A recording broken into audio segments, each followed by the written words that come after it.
वर्षवृजन्य पृथ्वी सस्यशालिनी देशोऽयं शोभरहितो सन्तु जीवन्तु शरदं शतं.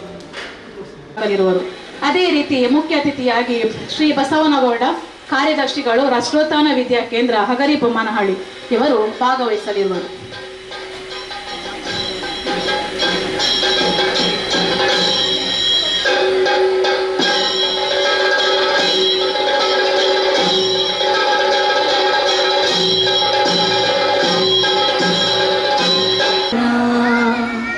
दीपो हरतु मे पापं दीपज्योतिर्नमोऽस्तु कल्याणम् आर्बुद्धिर्भीतिर्नमोऽस्तु ते आत्मनमोऽस्तु ते ब्रह्मज्योति प्रदीप्ताति शान्ति शान्तिः.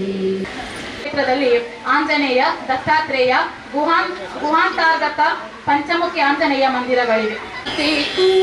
ಪೂಜಕನಾನು ಎನ್ನಯ ಶಿರವನಿಡುವೆನು ಅಡಿಗಲಿ ನಿನ್ನ ಕೀರ್ತಿಯು ಜಗದಿ ಮೆರೆಯಲಿ ಒಂದೇ ಆಸೆಯು ಮನದಲ್ಲಿ ಎಡರು ತೊಡರುಗಳೆಲ್ಲ ತುಳಿಯುತ್ತ ಮುಂದೆ ನುಗ್ಗುವೆ ಭರದಲ್ಲಿ ನಿನ್ನ ನಾಮ ನಿನಾದವಾಗಲಿ ಶ್ರಮಿಪೆನ ಪ್ರತಿ ಕ್ಷಣದಲ್ಲಿ ನಿನ್ನ ಗೌರವಕ್ಕೆದುರು ಬರುವ ಬಲವ ಮುರಿವೆನು ಛಲದಲ್ಲಿ ಜಗದ ಜನನಿ ಭಾರತ ಇದಕ್ಕೆ ನಿನಲಿಯುವೆ ಮನದಲ್ಲಿ ಮಾತೆ ಪೂಜಕ ನಾನು ಎನ್ನಯ ಶಿರವನಿಡುವೆನು ಅಡಿಯಲಿ ನಿನ್ನ ಕೀರ್ತಿಯು ಜಗದಿ ಮೆರೆಯಲಿ ಒಂದೇ ಆಸೆಯು ಮನದಲ್ಲಿ ನಗುತ್ತ ನಲಿಯುವ ನಿನ್ನ ವದನವು ನೋಡಿ ನಲಿಯುವುದು ಎಂದಿದೆ ನಿನ್ನ ದುಃಖಿತ ವದನ ವೀಕ್ಷಿಸಿ ಸಿಡಿಯುವುದೆನ್ನಯ ಹೃದಯವು ನಿನ್ನ ಮುಖದಲ್ಲಿ ಗೆಲುವು ತರಲು ನೀರುಗೈಯುವೆ ದತ್ತವ ಎನ್ನ ಕಣ ಕಣ ತೇದು ಬಸಿಯುವೆ ಪೂರ್ಣ ಜೀವನ ಶಕ್ತಿಯ ಮಾತೆ ಪೂಜಕ ನಾನು ಎನ್ನಯ ಶಿರವನಿಡುವೆನು ಅಡಿಯಲಿ ನಿನ್ನ ಕೀರ್ತಿಯು ಜಗದಿ ಮೆರೆಯಲಿ ಒಂದೇ ಆಸೆಯು ಮನದಲ್ಲಿ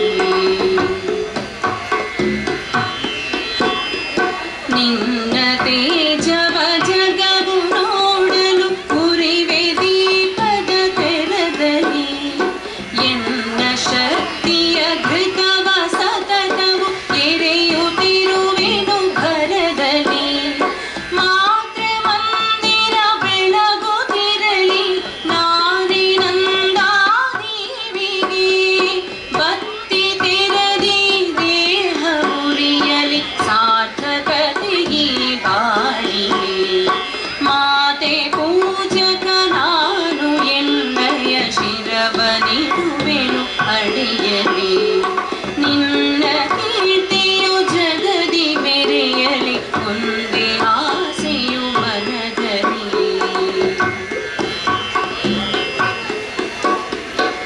ರುದ್ರನಾಗಿ ವಿರೋಧಿ ವಿಷವನು ಭರದಿ ನಾನದ ನುಂಗುವೆ ಜಗವ ಮೆಚ್ಚಿಸಿ ಅದರ ಹೃದಯವ ನಿನ್ನೆಡೆಗೆ ನಾ ಸೆಳೆಯುವೆ ಸೃಜಿಪೆ ಜಗದಲ್ಲಿ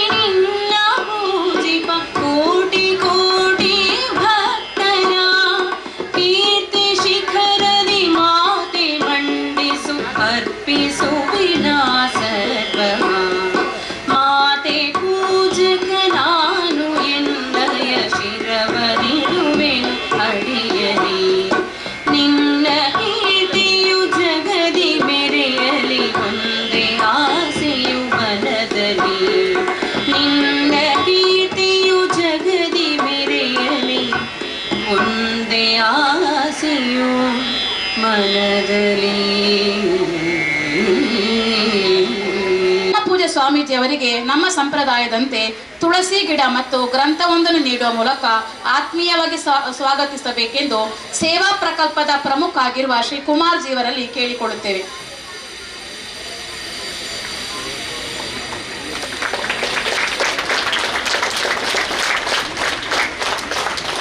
ಅದೇ ರೀತಿ ವೇದಿಕೆಯನ್ನು ಅಲಂಕರಿಸಿರುವ ಇನ್ನೋರ್ವ ಮುಖ್ಯ ಅತಿಥಿ ಶ್ರೀ ಬಸವನಗೌಡ ಶ್ರೀಯುತರು ರಾಷ್ಟ್ರೋತ್ಥಾನ ವಿದ್ಯಾ ಕೇಂದ್ರ ಹಗರಿಬೊಮ್ಮನಹಳ್ಳಿ ಇಲ್ಲಿಯ ಕಾರ್ಯದರ್ಶಿಯಾಗಿದ್ದು ರಾಜ್ಯ ಪಠ್ಯಕ್ರಮ ಶಿಕ್ಷಣ ಶಾಲೆಗಳ ಸಂಯೋಜಕರಾಗಿ ಕಾರ್ಯನಿರ್ವಹಿಸುತ್ತಿದ್ದಾರೆ. ಶ್ರೀಯುತರು ಮೂಲತಃ ಹಗರಿಬೊಮ್ಮನಹಳ್ಳಿಯ ಆನಂದದೇವನಹಳ್ಳಿಯವರು. ರಾಷ್ಟ್ರೋತ್ಥಾನ ಪರಿಷತ್ತಿನ ಆಹ್ವಾನಿತ ಸದಸ್ಯರಾದ ಇವರು ಸುಮಾರು 25 ವರ್ಷಗಳಿಂದ ರಾಷ್ಟ್ರೋತ್ಥಾನ ಪರಿಷತ್ನಲ್ಲಿ ಪೂರ್ಣಾವಧಿ ಕಾರ್ಯಕರ್ತರಾಗಿ ಸೇವೆ ಸಲ್ಲಿಸುತ್ತಿದ್ದಾರೆ. ಶ್ರೀಯುತರಿಗೆ ರಾಷ್ಟ್ರೋತ್ಥಾನ ವಿದ್ಯಾಕೇಂದ್ರದ ವತಿಯಿಂದ ಹೃತ್ಪೂರ್ವಕ ಸ್ವಾಗತವನ್ನು ಬಯಸುತ್ತೇವೆ. ಶ್ರೀಯುತರಿಗೆ ತುಳಸಿ ಗಿಡ ಮತ್ತು ಗ್ರಂಥವೊಂದನ್ನು ನೀಡುವ ಮೂಲಕ ಸ್ವಾಗತಿಸಬೇಕೆಂದು ನಮ್ಮ ಸಂಸ್ಥೆಯ ಪ್ರಧಾನಾಚಾರ್ಯರಾದ ಶ್ರೀಮತಿ ವಿದ್ಯಾ ಕಾಮಜ್ಜಿ ಇವರಲ್ಲಿ ಕೇಳಿಕೊಳ್ಳುತ್ತೇನೆ. ಅದೇ ರೀತಿ ನಮ್ಮ ಸಂಸ್ಥೆಯ ಪ್ರಧಾನಾಚಾರ್ಯರಾದ ಶ್ರೀಮತಿ ವಿದ್ಯಾ ಕಾಮಜ್ಜಿ ಇವರಿಗೂ ಆತ್ಮೀಯವಾದ ಸ್ವಾಗತವನ್ನು ಬಯಸುತ್ತಿದ್ದೇವೆ. ಹಿಂದುತ್ವದ ಮೇಲಿನ ಅಭಿಮಾನದಿಂದ ನಮ್ಮ ಸಂಸ್ಥೆಯ ಬಗ್ಗೆ ಪ್ರೀತಿ ಇಟ್ಟು ಜೊತೆಗೆ ಸಂಸ್ಕಾರಯುತ ಶಿಕ್ಷಣ ಸಿಗಲಿ ಎನ್ನುವ ಉದ್ದೇಶದೊಂದಿಗೆ ನಮ್ಮ ಸಂಸ್ಥೆಗೆ ಮಕ್ಕಳನ್ನು ದಾಖಲಾತಿ ಮಾಡಿರುವ ಎಲ್ಲ ಪೋಷಕರಿಗೂ ಹೃದಯ ಸ್ಪರ್ಶಿ ಸ್ವಾಗತವನ್ನು ಬಯಸುತ್ತೇನೆ. ಅದೇ ರೀತಿ ನಮ್ಮೆಲ್ಲ ವಿದ್ಯಾರ್ಥಿನಿಯರಿಗೂ ಹೃತ್ಪೂರ್ವಕ ಸ್ವಾಗತವನ್ನು ಬಯಸುತ್ತೇನೆ. ಶುಭವನ್ನು ಹಾರೈಸುತ್ತಾ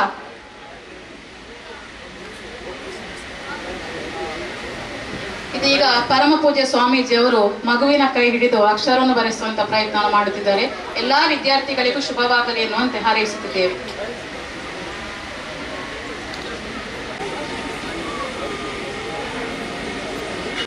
ಮುಂದೆ ವಿದ್ಯಾರಂಭಕ್ಕಾಗಿ ಎಂದು ಬರೆಯಬೇಕು ಎಂದು ವಿನಂತಿಸಿಕೊಳ್ಳುತ್ತೇನೆ.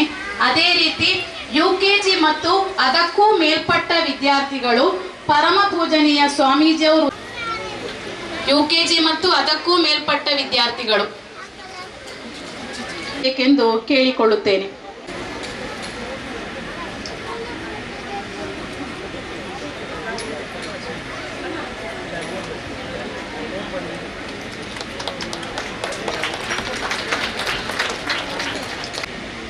सरस्वती नमस्तुभ्यं वरदे कामरूपिणी विद्यारम्भं करिष्यामि सिद्धिर्भवतु मे सदा धारिणं कमण्डलं पद्मकरेण शङ्खं चक्रं गदा भूषितभूषणाढ्यं श्रीपादराजं शरणं प्रपद्ये यत्र यत्र रघुनाथकीर्तनं तत्र तत्र कृतमस्तकाञ्जलिं बाष्पवारि परिपूर्णलोचनं मारुतिं नमत राक्षसान्तकं. जय हनुमान जय हनुमान जय हनुमान. ಆತ್ಮೀಯ ಬಂಧುಗಳೇ, ಇವತ್ತು ದಿನ ವಿಶೇಷ ಇದೆ. ಗಣಪತಿಗೆ ಪ್ರಿಯವಾಗಿರುವಂಥ ದಿನವೂ ಹೌದು. ಸಂಕಷ್ಟಿ ಅನ್ನುವಂಥ ಒಂದು ವ್ರತವನ್ನು ಆಚರಣೆ ಮಾಡುವ ಕಾಲವೂ ಒಂದು ವಿಘ್ನಗಳೆಲ್ಲ ನಿವಾರಣೆ ಆಗಲಿ ಅಂತ ಗಣಪತಿಗೆ ಒಂದು ನಮಸ್ಕಾರವನ್ನು ಮಾಡುವಂಥದ್ದು. ಎರಡನೇದು, ಇವತ್ತು ಮೂಲ ನಕ್ಷತ್ರ ಇದೆ. ನಿಜವಾಗಿ ಉತ್ತಮವಾಗಿರುವಂಥ ಅಕ್ಷರಾಭ್ಯಾಸಕ್ಕಾಗಲಿ ವಿದ್ಯಾಭ್ಯಾಸಕ್ಕಾಗಲಿ ಒಂದು ಉತ್ತಮವಾದ ಒಂದು ದಿನ ಅಂತ ನಾವು ತಿಳ್ಕೊಳ್ಳಬಹುದು. ಅಕ್ಷರ ಮತ್ತು ವಿದ್ಯೆ ಅನ್ನುವಂಥದ್ದು ಬೇರೆ ಬೇರೆ ಶಬ್ದಗಳದು. ಅಕ್ಷರ ಅನ್ನೋದಕ್ಕೆ ತುಂಬ ಅರ್ಥಗಳಿದ್ದಾವೆ. ಅಕ್ಷರ ಅಂದರೆ ಶರವಿಲ್ಲದಿರುವಂಥದ್ದು, ನಾಶ ಇಲ್ಲದೇ ಇರುವಂಥದ್ದು ಯಾವುದೋ ಅದು ಅಕ್ಷರ ಅಂತ ಹೇಳ್ತಾರೆ. ಈ ಅಕ್ಷರ ಅನ್ನುವಂಥದ್ದು ಆರಂಭ ಆಗದೆ ವಿದ್ಯಾರಂಭ ಮಾಡಲಿಕ್ಕೆ ಬರುವುದಿಲ್ಲ. ಅಕ್ಷರ ಸೇರಿ ಸೇರಿ ಮತ್ತೆ ಶಬ್ದ ಆಗ್ತದೆ, ಮತ್ತೆ ಶಬ್ದಗಳು ಸೇರಿಕೊಂಡು ವಾಕ್ಯ. ಸ್ವಲ್ಪ ವಿಸ್ತಾರವಾಗಿರುವಂಥ ಸಂಗತಿ ಇದು. ಆರಂಭ ಆಗುವಂಥ ಅಕ್ಷರವೇ ಅಕಾರದಿಂದ ಆರಂಭ ಆಗ್ತದೆ. ಈ ಓಂಕಾರದಲ್ಲಿ ಅಕಾರ, ಉಕಾರ, ಮಕಾರ ಅಂತ ಇದೆ. ಈ ಅಕಾರ, ಉಕಾರ, ಮಕಾರಗಳನ್ನು ಸೇರಿಸಿಕೊಂಡು ಓಂಕಾರ ಆಗಿದೆ ಅಂತ. ವಿಶ್ವವೇ ಓಂಕಾರದಿಂದ ತುಂಬಿದೆ. ಅದರಿಂದಲೇ ಆರಂಭ ಆಗುವಂಥ ಅಕ್ಷರವೇ ಅಕಾರ. ಅಕ್ಷರ ಅನ್ನೋದಕ್ಕೆ ಇನ್ನೊಂದು ಅರ್ಥ ಇದೆ, ಪರಬ್ರಹ್ಮ ಅಂತ ಕೂಡ ಅರ್ಥ ಇದೆ. ಇನ್ನೊಂದು ಅರ್ಥವೂ ಇದೆ ಅಕ್ಷರ ಅನ್ನೋದಕ್ಕೆ. ಯಾವುದು ಅಂತಂದರೆ ನಾಶ ಇಲ್ಲದೆ ಇರುವಂಥದ್ದು ಯಾವುದು? ಅವಿನಾಶಿ ಅಂದರೆ ಅದು ಅಕ್ಷರ ಅನ್ನುವಂಥದ್ದು. ಅಕ್ಷಯವಾಗುವುದು ಯಾವಾಗಂತಂದರೆ ಆರಂಭ ಆಗುವಂಥ ಆ ಅಕ್ಷರದಿಂದ ಶುರುವಾಗಿ ಲಕಾರದವರೆಗೆ ಹೋಗ್ತದೆ. ಇನ್ನು ವ್ಯಾಕರಣವಾಗಿ ತುಂಬ ಅದನ್ನು ಬಿಡಿಸಿಕೊಂಡು ಹೇಳ್ಬೋದು, ಸಮಯದ ಕೊರತೆ ಇರುವುದರಿಂದಲಾಗಿ. ನಾವೆಲ್ಲ ಏನು ಮಾಡಬಹುದು? ಮಕ್ಕಳಿಗೆ ಯಾವ ವಿದ್ಯೆಯನ್ನು ಕಲಿಸಬೇಕು? ಕಠೋಪನಿಷತ್ತು ಅದರ ಬಗ್ಗೆ ಸ್ಪಷ್ಟವಾಗಿ ಹೇಳಿದೆ. ವಿದ್ಯೆಯಲ್ಲಿ 2 ವಿದ್ಯೆಗಳಿದ್ದಾವೆ, ಒಂದು ಅಪರಾವಿದ್ಯಾ ಮತ್ತೊಂದು ಪರಾವಿದ್ಯಾ. ನಮಗೆ ಯಾವುದು ಬೇಕು? ನಾವು ಆಲೋಚನೆ ಮಾಡಬೇಕು. ಲೌಕಿಕ ಬದುಕಿಗೆ ಲೌಕಿಕ ವಿದ್ಯೆಯ ಅಗತ್ಯತೆ ಇದೆ. ಪಾರಮಾರ್ಥಿಕವಾಗಿ ನಾವು ಬದುಕಬೇಕಾದರೆ ನಮಗೆ ಪರಾವಿದ್ಯೆಯ ಅಗತ್ಯವೂ ಇದೆ. ಪಾರಮಾರ್ಥಿಕ ವಿದ್ಯೆ ಅಂತ ಅದಕ್ಕೆ ಹೆಸರು. ಅದೇ ಉಪನಿಷತ್ತು ಹೇಳ್ತದೆ, ಸಾ ವಿದ್ಯಾಯ ವಿಮುಕ್ತಯೇ. ಯಾವುದು ಬಂಧನದ ಬಿಡುಗಡೆಯನ್ನು ಮಾಡುತ್ತದೋ ಅದೇ ನಿಜವಾದ ವಿದ್ಯೆ. ಕೃಷ್ಣ ಭಗವಂತ ಹೇಳ್ತಾನೆ ಭಗವದ್ಗೀತೆಯಲ್ಲಿ, ವೃಕ್ಷಗಳಲ್ಲಿ ನಾನು ಅಶ್ವತ್ಥ ವೃಕ್ಷವಾಗಿದ್ದೇನೆ.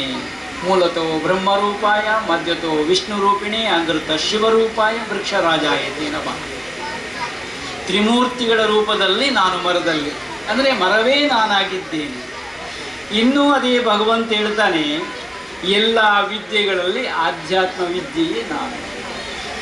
ನಮಗೆ ಬೇಕಾಗಿರುವಂಥದ್ದು ಇವತ್ತು ರಾಷ್ಟ್ರೋತ್ಥಾನ ಅನ್ನುವಂಥ ಒಂದು ಹೆಸರನ್ನು ಇರಿಸಿಕೊಂಡು ಈ ಸಂಸ್ಥೆ ಬೆಳೆಯುತ್ತಾ ಇದೆ, ವಿದ್ಯಾಸಂಸ್ಥೆ. ರಾಷ್ಟ್ರೋತ್ಥಾನ ಅಂದರೆ ರಾಷ್ಟ್ರ ಏಳುವುದು ಅಂತ ಒಂದು ಅರ್ಥ ಉಂಟು. ಏಳುವುದಂದರೆ ಉನ್ನತಿಯತ್ತ ಸಾಗುವುದು ಅಂತ.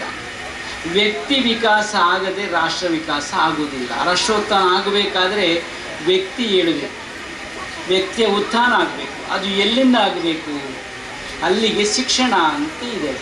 ಅದನ್ನು ಆಧ್ಯಾತ್ಮ ಶಿಕ್ಷಣ ಅಂತ ಹೇಳ್ತಾರೆ, ಅಥವಾ ನೈತಿಕ ಮೌಲ್ಯಯುಕ್ತವಾಗಿರುವಂಥ ಶಿಕ್ಷಣ.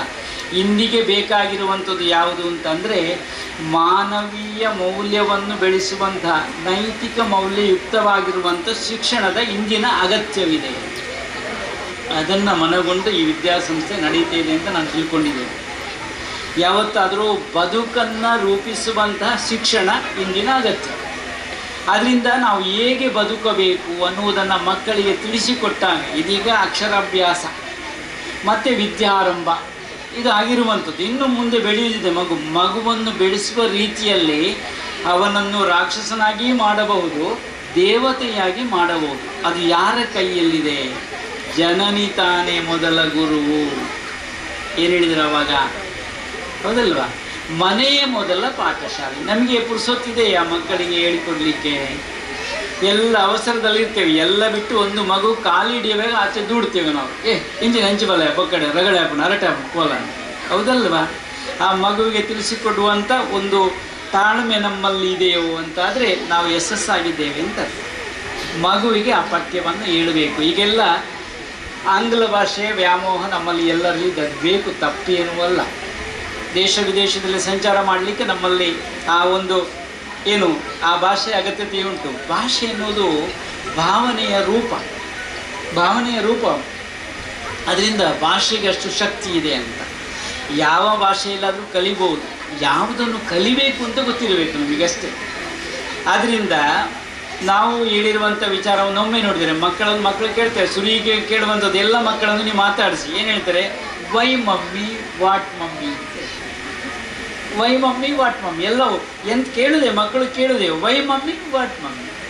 ಈ ಎಲ್ಲಾದರೂ ವೈ ಮತ್ತು ವಾಟ್ಗೆ ನಮ್ಮಲ್ಲಿ ಉತ್ತರಗಳಿಲ್ಲದಿದ್ದರೆ ಬದುಕು ವಹಿವಾಟಾಗ್ತದೆ. ಅದು ಆಗಬಾರದಲ್ವಾ? ಅದು ಆಗದಂತೆ ನೋಡಬೇಕಾದರೆ ಮಕ್ಕಳಲ್ಲಿ ಜಾಗೃತಗೊಳಿಸುವ ಅಗತ್ಯತೆ ಇದೆ. ನಮ್ಮ ಸನಾತನ ಸಂಸ್ಕೃತಿ ಏನನ್ನು ಹೇಳಿದೆ ಅದನ್ನು ಸ್ವಲ್ಪ ಸಣ್ಣದರಲ್ಲೇ ನಾವು ಕೊಟ್ಟರೆ ಬೆಳವಣಿಗೆ ಆಗುವಾಗ ಮಕ್ಕಳು ದೇವತೆಯಾಗಿ ರೂಪುಗೊಳ್ಳುತ್ತಾರೆ, ಒಂದು ಸಮಾಜದ ಆಸ್ತಿ ಆಗ್ತಾರೆ. ನಾವೆಲ್ಲ ಮಕ್ಕಳಿಗೆ ಸಂಪತ್ತನ್ನೆಲ್ಲ ಕ್ರೋಢೀಕರಿಸುವ ಪ್ರಯತ್ನದಲ್ಲೇ ಇದ್ದೇವೆ. ನಾನು ಕಷ್ಟ ಬಂದಿದ್ದೇನೆ, ನನ್ನ ಮಗ ಕಷ್ಟ ಬರಬಾರದು ಅಂತ ಒಂದಷ್ಟು ನಾವು ಬ್ಯಾಂಕಲ್ಲಿ ಇಡೋದು. ಇದು ಮಗನಿಗೆ, ಈ ಫ್ಲ್ಯಾಟ್ ಮಗನ ಹೆಸರಿಗೆ, ಅದು ಮಗನ ಹೆಸರಿಗೆ, ಇನ್ನೊಂದು ಜಾಗ ಮಾಡಿದ್ದು ಮಗನ ಹೆಸರಿಗೆ ಅಥವಾ ಮಗಳ ಹೆಸರಿಗೆ ಎಲ್ಲ ಇಟ್ಟುಕೊಳ್ಳೋದು. ಆದರೆ ಮಕ್ಕಳನ್ನೇ ಸಂಪತ್ತನ್ನಾಗಿಸಬಹುದಲ್ವಾ? ಅದೆಲ್ಲ ಉಳಿಯುವಂಥದ್ದು. ಅದನ್ನು ಯಾಕೆ ನಾವು ಮಾಡಬಾರ್ದು? ಬೇಕು, ಬದುಕಿಗೆ ಒಂದಷ್ಟು ಬೇಕು ಸಂಪತ್ತು. ಅದರ ಜೊತೆಗೆ ಹೇಗೆ ಬೇಕು ಅನ್ನುವಂಥ ವಿದ್ಯೆಯ ಅಗತ್ಯತೆಯೂ ಇದೆ. ಆ ಶಿಕ್ಷಣದ ಇಂದಿನ ಅಗತ್ಯ ಅಂತ ನಾವು ಹೇಳುವಂಥದ್ದು. ದೀರ್ಘವಾಗಿ ನಾವು ಮಾತಾಡೋದು, ಒಂದು ಮಾತನ್ನು ಮುಂದಿಟ್ಟುಕೊಂಡು ನಾವು ವಿರಮಿಸ್ತೇವೆ.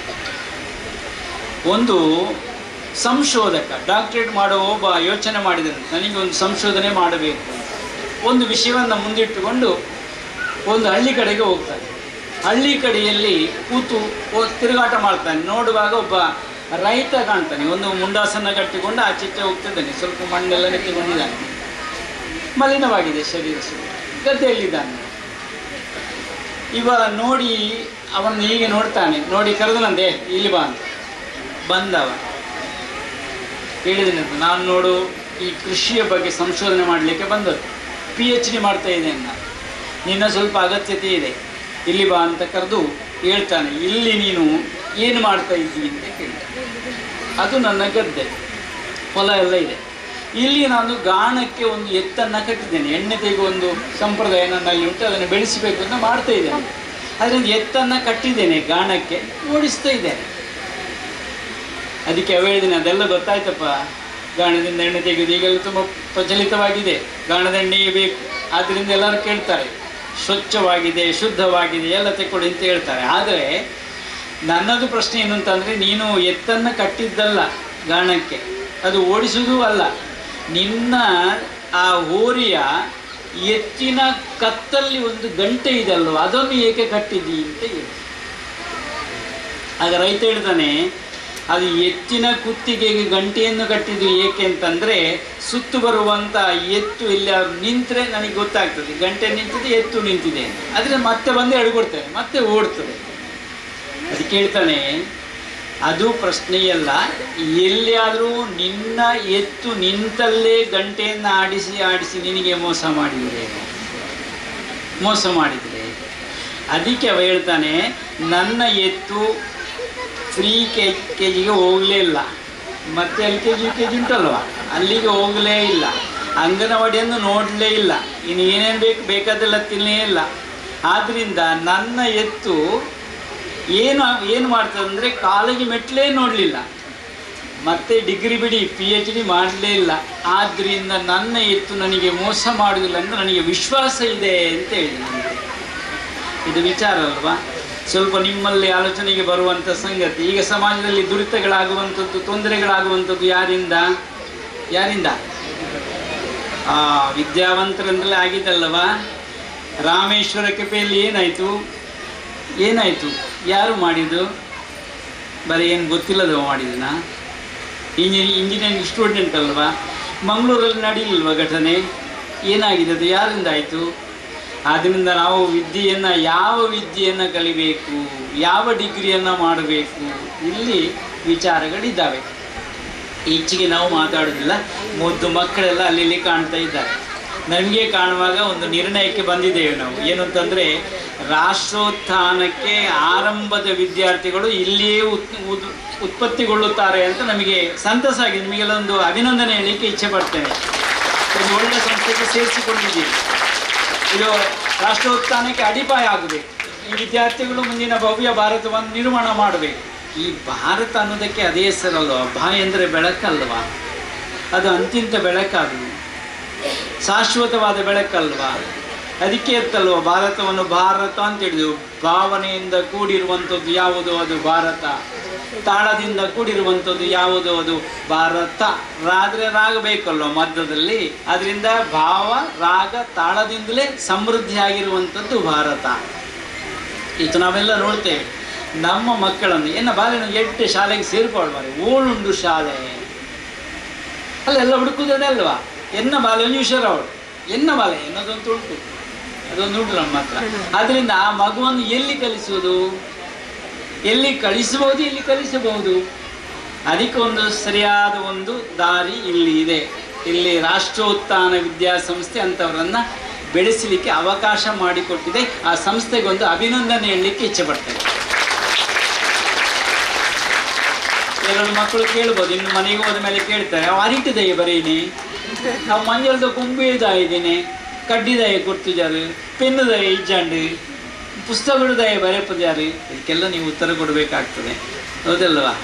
ಆರಂಭದ ಅಭ್ಯಾಸವೇ ಅಕ್ಕಿ ಕಾಳಿನಲ್ಲಿ ಆಗಬೇಕು, ಅದು ಹರಿಯಾಣದಲ್ಲಿಟ್ಟುಕೊಂಡು ಆಗಬೇಕು. ಯಾವ ಭಾಗದಿಂದ ಓಂಕಾರವನ್ನು ಬರಿಬೇಕು, ಎಲ್ಲಿಂದ ಶುರು ಆಗ್ತದೆ ಎಲ್ಲಿ ಮುಗಿಯುತ್ತದೆ, ಆದರೆ ಆ ಅಕ್ಷರವು ಎಲ್ಲಿಂದ ಆರಂಭ ಆಗಬೇಕು. ಅದು ಕನ್ನಡವೋ ಸಂಸ್ಕೃತವೋ ಯಾವ ಭಾಷೆಯಲ್ಲಾದರೂ ಬರೀರಿ, ಆದರೆ ವ್ಯಾಪಕವಾಗಿರುವಂಥದ್ದು ಓಂಕಾರವನ್ನು. ನಾನು ಬರುವಾಗಿಲ್ಲ ರಾಮನ ಒಂದು ಹಾಡನ್ನು ಕೇಳ್ತೇವೆ, ತುಂಬ ಖುಷಿ ಆಯಿತು ನನಗೆ. ರಾಮ ಅಂದರೆ ಹನುಮಂತನಿಗೆ ರಾಮ ಅಂತರ್ಗತ ಮುಖ್ಯ ಪ್ರಾಣ ಅಂತರ್ಗತ ರಾಮ ಅಲ್ವ, ಒಂದೊಂದು ಬಿಟ್ಟು ಒಂದು ಇರಲಿಕ್ಕೆ ಇಲ್ಲಲ್ವಾ. ಅದಕ್ಕೆ ಭಾರತವನ್ನು ಇನ್ನೂ ನಾವು ಹೇಳುವಂಥದ್ದು 500 ವರ್ಷದ ನಂತರ ಅಯೋಧ್ಯೆಯಲ್ಲಿ ರಾಮ ಮಂದಿರ ನಿರ್ಮಾಣ ಆಗಲಿಕ್ಕೆ ಒಬ್ಬ ಯೋಗ್ಯ ವ್ಯಕ್ತಿಯನ್ನು ರಾಮ ಕಾಯ್ತಾ ಇದ್ದ ಅನ್ನೋದಕ್ಕೆ ಸಾಕ್ಷಿಯಾಗಿದೆ. ಈಗ ನಾವು ಸಾಕ್ಷಿಯಾಗಿದ್ದೇವೆ, ನಮ್ಮ ಕಾಲದಲ್ಲಿ ಆಗಿದೆ ರಾಮ ಮಂದಿರ, ನಾವು ಸೇರಿಕೊಂಡಿದ್ದೇವೆ ಅದಕ್ಕೆ. ಆದ್ದರಿಂದ ಭವ್ಯ ಭಾರತ ನಿರ್ಮಾಣಕ್ಕೆ ಒಬ್ಬ ಯೋಗ್ಯ ನಾಯಕನ ಅಗತ್ಯವೂ ಇದೆ, ಅದನ್ನು ರಾಮ ಒದಗಿಸಿದ್ದಾನೆ. ಇವತ್ತು ನಾವು ನೋಡಬೇಕಾಗಿರುವಂಥದ್ದು ರಾಮ ಎಂಬುವ 2 ಅಕ್ಷರದ ಮಹಿಮೆ ಏನು ಅಂತ ಒಂದು ವಿಚಾರ ಹೇಳಿ ವಿರಮಿಸ್ತೇನೆ. ಸ್ವಲ್ಪ ಉಪಾಯ ಇಲ್ಲ ಹೇಳಿದೆ. ರಾಮ ಎಲ್ಲಿದ್ದಾನೆ ಅನ್ನೋದಕ್ಕೆ ಉತ್ತರ ನಾವು ಎಲ್ಲರ ಒಳಗಿದ್ದಾನೆ. ಇದು ಸ್ವಲ್ಪ ಲೆಕ್ಕಾಚಾರ ನೀವು ಮಾಡಬೇಕು. ಸ್ವಲ್ಪ ಹೆತ್ತವರು ಪೋಷಕರು ಇದ್ದೀರಲ್ವ, ಈ ನಾಣ್ಯದ ಮುಖಗಳು ನೋಡಿ ಅಲ್ಲ, ಅದು ಹೇಗೆ ಅಂತ ಹೇಳ್ಬೋದು. ಪೋಷಕರು ಶಿಕ್ಷಕರೆಲ್ಲ ಇದ್ದಾರೆ ನೋಡಿ. ಮಧ್ಯದಲ್ಲಿ ಈ ನಾಣ್ಯ ಅನ್ನುವಂಥದ್ದು ಮಗು ಅಲ್ವಾ, ಆ ವಿದ್ಯಾರ್ಥಿ ಚಲಾವಣೆ ಆಗಬೇಕಲ್ವಾ. ಆಗಬೇಕಾದ್ರೆ ಪೋಷಕರು ಬೇಕು, ಶಿಕ್ಷಕರು ಬೇಕು, ಎರಡೂ ಸೇರಿಕೊಂಡಾಗ ನಾಣ್ಯ ಚಲಾವಣೆ ಆಗ್ತದೆ. ನಿಮಗೆ ಲೆಕ್ಕ ಏನು ಅಂತಂದರೆ ಏನಿಲ್ಲ, ಸುಲಭದ ಲೆಕ್ಕ, ಗಾಬರಿ ಆಗಬೇಡಿ. ಇದ್ರೆ ಹೊತ್ತಿಕೊಂಡು ನೋಡಿ ಲೆಕ್ಕಾಚಾರ ಮಾಡಿ. ಈಗೆಲ್ಲ ಮಗ್ಗಿ ಲೆಕ್ಕ ಇಲ್ಲಲ್ವ, 2 ಹೋಗಲಿ 2 ಎಷ್ಟು ಅಂತ ಇಲ್ಲಲ್ವ, ಗುಣಿಸಿ ಆಗೋಗಿ ನಾವು ಕೇಳೋದು ಮೊಬೈಲಲ್ಲಿ ಅಥವಾ ಇನ್ನೇನು ಕ್ಯಾಲ್ಕುಲೇಟರ್ ಅಂತ ನೋಡ್ತೇವೆ ನಾವು. ನಿಜವಾದ ಕ್ಯಾಲ್ಕುಲೇಟರ್ ಇಲ್ಲಿರಬೇಕಲ್ವ ನಮ್ಮಲ್ಲಿ. ಆದರೆ ನಿಮ್ಮ ಹೆಸರು ಏನು ಅಂತ ಒಂದು ಲೆಕ್ಕಾಚಾರ ಮಾಡಿ. ನಾನೀಗೊಂದು ಬರೆಸಿದೆ, ಆ ಮಗುವಿನ ಹೆಸರು ಅಂತ ಎಷ್ಟು ಅಕ್ಷರ ಉಂಟು ಕನ್ನಡದಲ್ಲಿ? ಇಂಗ್ಲೀಷ್ ಮಾಡಲಿಕ್ಕೆ ಹೋಗಬೇಡಿ, ಕನ್ನಡದಲ್ಲಿ 2 ಅಕ್ಷರ. ಆ 2 ಅಕ್ಷರನ ಗುರಿಯಾಗಿಟ್ಟುಕೊಂಡು ನೀವು 2 ಅಂಕೆಗೆ 4ರಿಂದ ಗುಣಿಸಬೇಕು. 4 2 8 ಆಯಿತು. 8 ಆದ ಮೇಲೆ ಅದಕ್ಕೆ 5 ಸೇರಿಸಬೇಕು. 8 5 13 ಆಯಿತು. ಅದನ್ನು 2ರಿಂದ ಗುಣಿಸಬೇಕು, 26 ಆಯಿತು. 26 8ರಿಂದ ಭಾಗಿಸಬೇಕು, 8 3 24 ಆಯಿತು. ಉಳಿದದೆಷ್ಟು? ಅದು ರಾಮ. ನಿಮ್ಮ ಮಗುವಿನ ಹೆಸರಲ್ಲಿ ರಾಮನಿದ್ದಾನೆ. ನೀವು ತಂದೆ ಅಲ್ವಾ, ನಿಮ್ಮ ಹೆಸರೇನು? ನಿಮ್ಮ ಹೆಸರಲ್ಲಿ 3 ಅಕ್ಷರ ಇದೆ. ಅದರಿಂದ 3 ಅಕ್ಷರಕ್ಕೆ 4ರಿಂದ ಗುಣಿಸಿ 12 ಆಯಿತು. 12ಕ್ಕೆ 5 ಸೇರಿಸಿ 17 ಆಯಿತು. 17ಕ್ಕೆ 2ರಿಂದ ಗುಣಿಸಿ 34 ಆಯಿತು. 34 8ರಿಂದ ಭಾಗಿಸಿ 8 4 32, 2 ಉಳಿಯಿತು. ಅಪ್ಪನ ಹೆಸರಲ್ಲೂ ರಾಮನಿದ್ದಾನೆ. ಇದು ಬರೇ ಮಗು ಮತ್ತು ತಂದೆಯನ್ನು ಮಾತ್ರ ಹೇಳುದಲ್ಲ, ನಿಮ್ಮ ಎಲ್ಲ ಹೆಸರಲ್ಲೂ ರಾಮನಿದ್ದಾನೆ. ನಾನು ಹೋಗುವಾಗ ಕೇಳ್ಬೋದು, ನೀವು 4 ಇಲ್ಲಿಂದ ಕೊಟ್ಟದ್ದು ಅಲ್ವಾ, ನಿಮ್ಮ ಪ್ರಶ್ನೆ ಅಲ್ವದು. ಆದ್ದರಿಂದ 4 ಧರ್ಮ, ಅರ್ಥ, ಕಾಮ, ಮೋಕ್ಷ. ಗೊತ್ತಾಯ್ತಲ್ವ? ಮತ್ತೆ 5 ಎಲ್ಲಿಂದ ಕೊಟ್ಟಿದ್ದೀರಿ? ಈ ಪ್ರಪಂಚ, 5ರಿಂದ ಸೇರಿರುವಂಥದ್ದು ಪ್ರಪಂಚ. 5 ತತ್ವಗಳಿದ್ದಾವೆ, ಆಕಾಶ, ಭೂಮಿ, ಅಗ್ನಿ ಎಲ್ಲವನ್ನು ಹೇಳುವುದು, ವಾಯು, ನೀರು ಎಲ್ಲವನ್ನು. ಆದ್ದರಿಂದ 5 ಅಲ್ಲಿ ಬಂತು. ಮತ್ತೆ 2 ಏಕೆ ಗುಣಿಸಿದ್ದೀರಿ ಅಂತ ನೀವು ಕೇಳ್ಬೋದು. ಅದೇ 2 ಒಂದು ಬ್ರಹ್ಮ ಮತ್ತೊಂದು ಮಾಯ. ಬ್ರಹ್ಮ ಮತ್ತೆ ಮಾಯ, ಇದನ್ನು ಬಿಟ್ಟು ಯಾವುದಿಲ್ಲ. ಒಂದು ಸೃಷ್ಟಿ ಆಗ್ತದೆ, ನಾವು ಮಾಯೆಯಲ್ಲಿ ಮುಳುಗುತ್ತೇವೆ. ಆಚೆಯೂ ಕಾಣುವುದಿಲ್ಲ, ಈಚೆಯೂ ಕಾಣುವುದಿಲ್ಲ. ಯಾವ ದೇಶದಲ್ಲಿದ್ದೇವೆ ಅಂತ ನಮಗೆ ಗೊತ್ತಾಗುವುದಿಲ್ಲ, ಹೌದಲ್ವಾ? ಆದ್ದರಿಂದ ಆ 2 ವಿಚಾರ ಆಯಿತು. ಇನ್ನು ಭಾಗಿಸಿದ್ದು ಏನು ಅಂತ ನೀವು ಕೇಳ್ಬೋದು. 8 ಯಾಕೆ ಅಂತ. 8ರಲ್ಲಿ ಎಲ್ಲ ನಂಟು ಉಂಟು. ಶರೀರದಲ್ಲಿ 8 ಗಂಟುಗಳು ಉಂಟು. ಅದು ಹೀಗೆ ಮಾಡಿದರು, ಈಗ ಮಾಡಿದರು, ಅದು ಒಂದು ಲೆಕ್ಕಾಚಾರ. ಅದಕ್ಕೆ ಇನ್ನು ನಾನು ಲೆಕ್ಕಾಚಾರಕ್ಕೆ ಬಂದರೆ ಇನ್ನೊಂದು ಅರ್ಧ ಮುಕ್ಕಾಲು ಗಂಟೆ ಉಪನ್ಯಾಸ ಮಾಡಬೇಕು ನಾನು, ಅದಕ್ಕೆ ನಾನು ಬರುವುದಿಲ್ಲ. ಅಂತೂ ಈಗ ನಮಗೆ ಲೆಕ್ಕಾಚಾರ ಸ್ಪಷ್ಟ ಆಯ್ತಲ್ವ. ಇದು ನನ್ನ ಸರಕ್ಕಲ್ಲ, ಇನ್ನು ಸ್ವಾಮಿಯವ್ರದ್ದು ಅಂತ ಹೇಳಲಿಕ್ಕೆ ಹೋಗಬೇಡಿ. ಇದು ತುಳಸಿದಾಸನ ಲೆಕ್ಕಾಚಾರ, ರಾಮಗಣಿತ ಅಂತ ಇದಕ್ಕೆ ಹೆಸರು. ಅದರಿಂದ ರಾಮಗಣಿತ ಯಾವತ್ತೂ ತಪ್ಪುವುದಿಲ್ಲ. ತಪ್ಪಿದರೆ ನೀವು ಲೆಕ್ಕ ಮಾಡೋದು ತಪ್ಪಿದ್ದೀರಿ. ಎಲ್ಲರ ಹೆಸರು ರಾಮನಿದ್ದಾನೆ.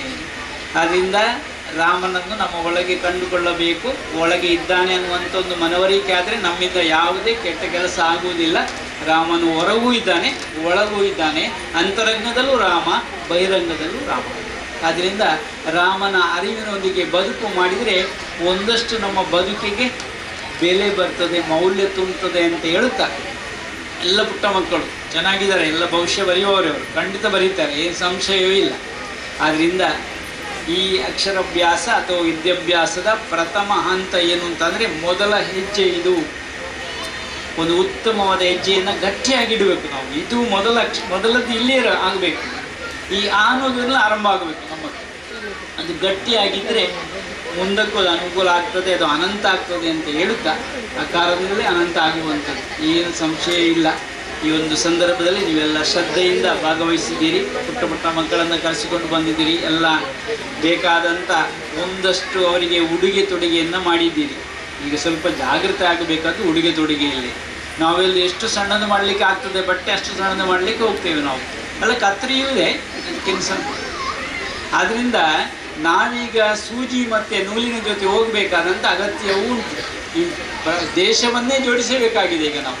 ಆದ್ದರಿಂದ ಸೂಕ್ಷ್ಮವಾದ ವಿಚಾರವನ್ನು ನಿಮ್ಮ ಮುಂದಿಡುತ್ತಾ ಉಡುಗೆ ತೊಡುಗೆಗಳು ನಿಮ್ಮ ಭಾರತೀಯ ಸಂಸ್ಕೃತಿ ಎದ್ದು ಕಾಣಬೇಕು ಅಂತ ಹೇಳುತ್ತಾ, ಮಕ್ಕಳಿಗೆ ಅದನ್ನು ತಿಳಿಸಬೇಕು ಅಂತ ಹೇಳುತ್ತಾ ಎಲ್ಲ ಹೇಳ್ಬೋದು. ಅವು ಮಾತ್ರ ತೊಂದರೆ ಅಂತ ಸೆಕೆ ಕಂಚ ಕಮ್ಮಿ ಮಂತೋದು ಈಗ ನಾಳೆ ಮಳೆ ಬಂದರೂ ಅದನ್ನು ಹಾಕ್ತಾರಲ್ವ.